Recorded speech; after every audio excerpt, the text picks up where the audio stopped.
Good morning, children. Today we will study how East India Company begins to trade in Bengal. As we know that the Bengal was one of the richest or prosperous province under the Mughal rule. So here, first factory of the British, they came to India when they got the permission from the Mughal ruler and established the first factory on the banks of river Hooghly, that is in the West Bengal in 1651. First, actually Britishers came to India, we know that 1600. In 1651, first factory was established on the banks of river Hooghly, that's in the West Bengal. So this was the base from the company traders.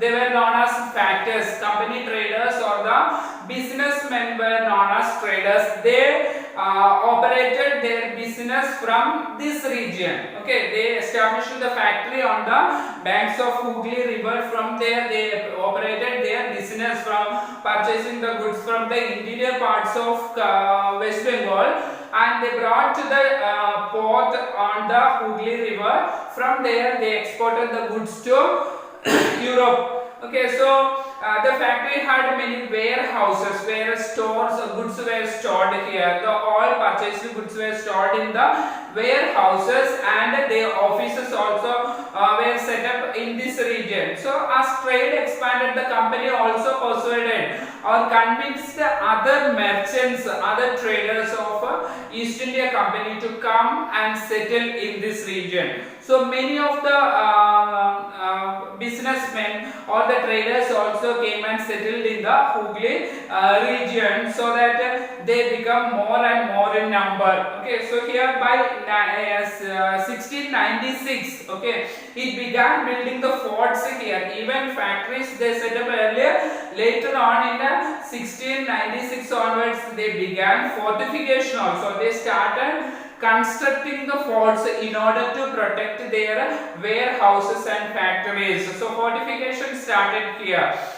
Giving also they bribed the Mughal provincial governors or the provincial Mughal officials and giving them money. Also they got the granted permission from there to collect the rights to collect the revenue from their regions. Okay, so from the zemindari rights also and diwani rights, these type of rights, that means the collection of revenue from the Bengal region also were granted to these traders from the Mughal rulers.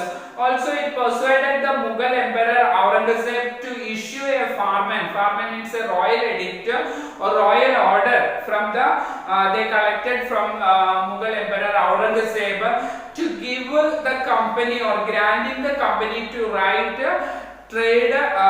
to trade with duty free. That means without paying taxes, without paying revenue to the Bengal province or Mughal ruler, they were able to trade with the Indian territories. Okay, so the company tried continuously pressing more and more concessions from the Mughal ruler Aurangzeb. So like the farman, Aurangzeb's farman or royal edict or the order, for instance, granted the company only the right to trade duty free.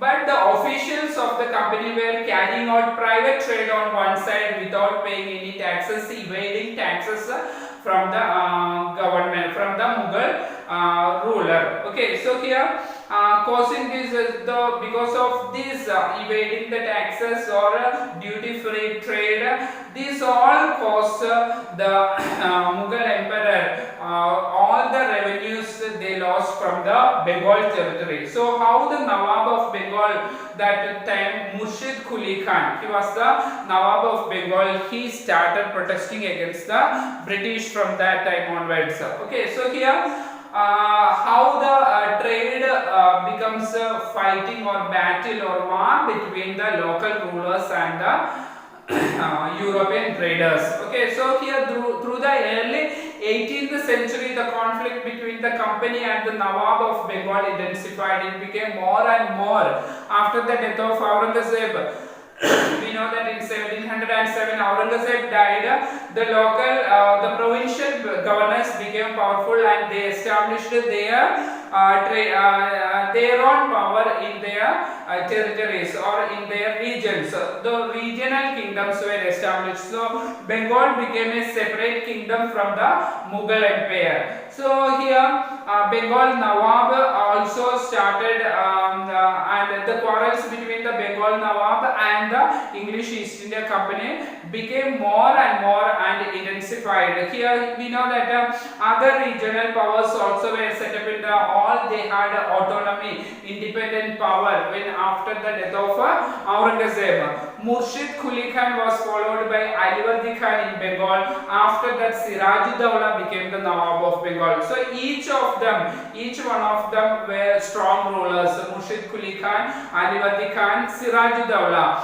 Okay, all these rulers or Nawabs were very powerful. They refused to grant any type of concession which was demanded by the English East India Company. Also, they had to pay large tribute to the company, to the Nawab for trading in the country or the kingdom. So, these also another thing. Sirajuddaula, he became the powerful ruler. He did not allow the minting of coins in his kingdom. Also did not he also did not permit them to construct forts also. By that time European companies started fortification, we have already studied. So all these ways, because the refusal of fortification from the Nawab, all these made the English East India Company and the Nawab of Bengal had different conflict between them. So the company on its part declared that the unjust demands of the local officials were ruining the trade. Okay, so it is trade will be a loss. They were claiming that the trade will be a loss because of these demands of the Nawabs. Unless the concessions are not provided, they cannot be successful and trade will not be profitable. So that they compelled the local rulers or the Nawab of Bengal to reduce the taxes or permit them duty-free trade. Okay, so it was also convinced that the expanded trade, large settlements, buying the village up and rebuild the forts. So these also were the demands of the English East India Company. They wanted to enlarge their settlements or fortification or construction of factory. These all were the necessary, because here we know the conflicts led between this company and the local rulers became more and more intensified, and it led to the Battle of Plassey that we are going to study in the next class.